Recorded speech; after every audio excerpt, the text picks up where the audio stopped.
In Space Precinct, we had free range with a lot of the vehicles, ancillary vehicles and other vehicles that were flying side by side with the police cruiser, which was the hero vehicle.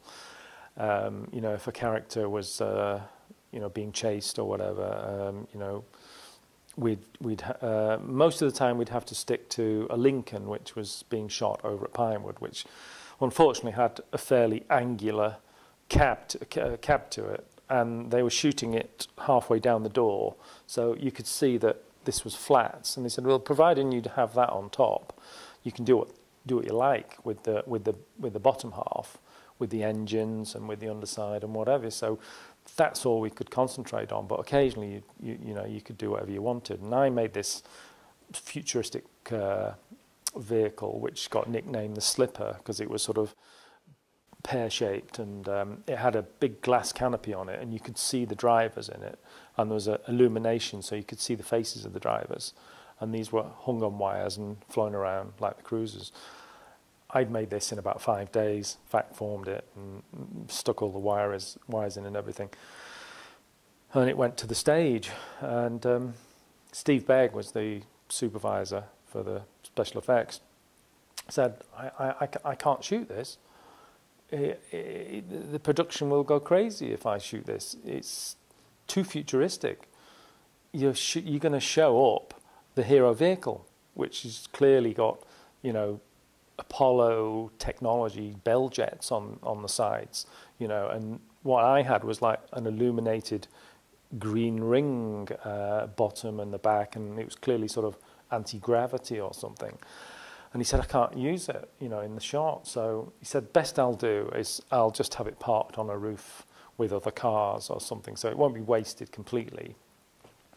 So I went along the next day to Rush's, and he said, oh yeah, here we are, you know, this is your car coming up, and here's the rooftop, and yeah, I could see my car parked on top.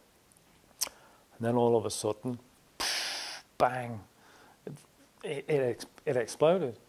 Car just disappeared like that, and I'm like, and then Peter Lee, who was one of the assistants on it, handed me this piece of blue, you know, metallic blue plastic, which looked like a piece of my car. You know, it had the compound curve on it. It was the same colour, slightly charred, just to seal the deal. And I thought, oh, you bastards. I couldn't believe it. I was a bit gobsmacked. And Steve Begg said, do you think we'd do that to you? He said, it's a jump cut.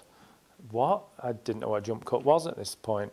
He said, yeah, we shot a few frames, we took the car out, put a pile of bits in there, started the camera up again and blew it up, and then just cut out the bit in the middle where you've got a pile of bits sitting there, so you just see the vehicle, and then bang.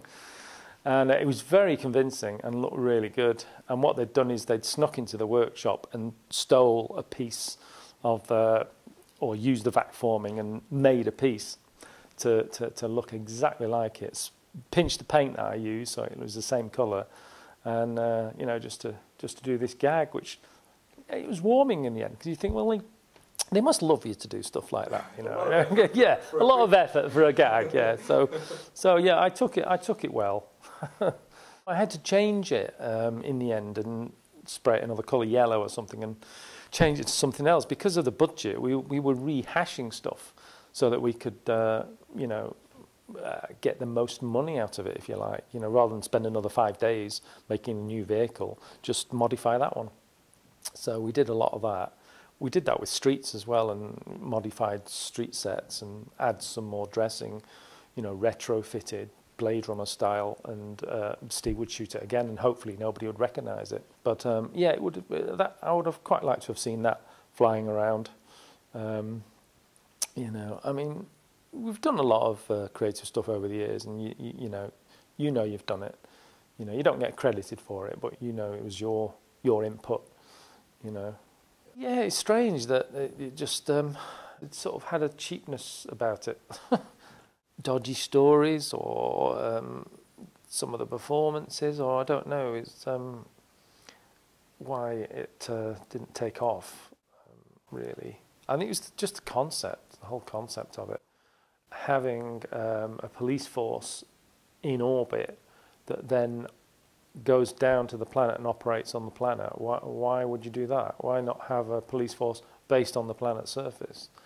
And those kind of illogical situations, you know, and people think, oh, this is bollocks, you know.